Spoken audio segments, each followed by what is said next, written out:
Gary. As we've traveled the country, we have found a lot of people and a great many athletes are now lifting weights to get stronger.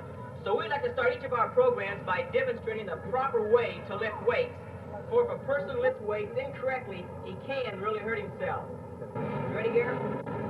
Okay, first of all, the clean, from the floor to its chest. Notice the lightning speed that Gary uses to whip this to its chest.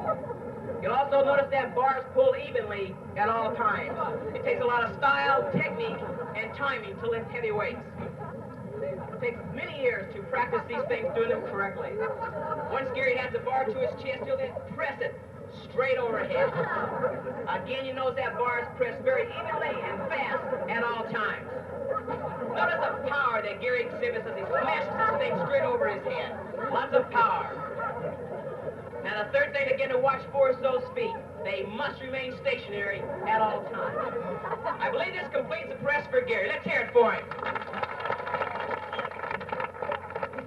Because in 1967, my back began to hurt, and the pain of it grew worse until after the national championships that year, I couldn't even bend down over the bar, pick up the bar, much less 300 or 400 pounds. And right then it seemed as if the dreams of a lifetime were to be completely shattered.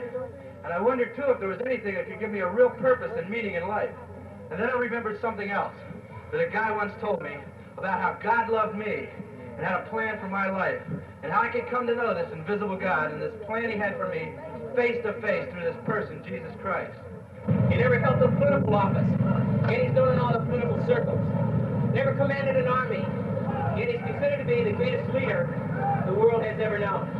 And as you study this man, he just didn't do the things a person of international fame and great controversy would have done. But the man that knew him best, the one that camped on the fire with him at night, so many of controversies when young people would come to him, seeking something out of life, wanting more than eating, sleeping, taking up breathing room. And he would drop whatever he was doing and somehow communicate to them a meaning and purpose in life.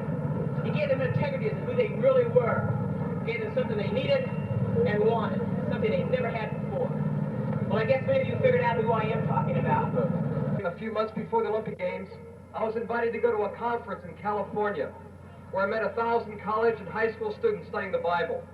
They told me about a different kind of power, a different kind of love that I wasn't experiencing in my life in setting world records. And they told me of Jesus Christ in a way I never heard before either. They said that I could know him personally in my life. In all my years of training, in all my years of lifting, I never heard that I could know Christ personally in my own life. And they shared with me 4 principles that have become the most meaningful thing to me. And they told me first that Jesus Christ really loved me, that God loved me, and that he had a plan for my life. And then he told me that I had a sin nature, a sin problem, that all I had to do was confess my sins to him, and I would be forgiven. And that all sin was an act of rebellion, or my attitude towards God. And I know sin turned me off all my life when I heard it, but when I found out it was just my attitude, it meant different to me.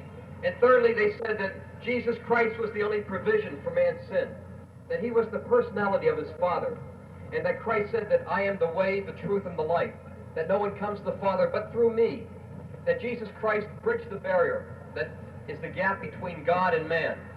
And fourthly, they said that I must individually receive Jesus Christ as my Savior and Lord. Then I can experience the power that I was really looking for in life that I didn't find in setting world records. And they said that just bowing in a word of prayer and asking Jesus Christ to come into my life, that he would do it. And I bowed in a word of prayer that day. And just admitting that there was a God, that he loved me and he died for my sins, I wept. And it wouldn't be fair for us to travel around the country without giving someone here that same opportunity of receiving Christ the same way that I did. Because I was searching. I didn't find the answers in college. I didn't find it talking to many professors. But I found it in Jesus Christ. And I'm here sharing the same thing with you right here and now.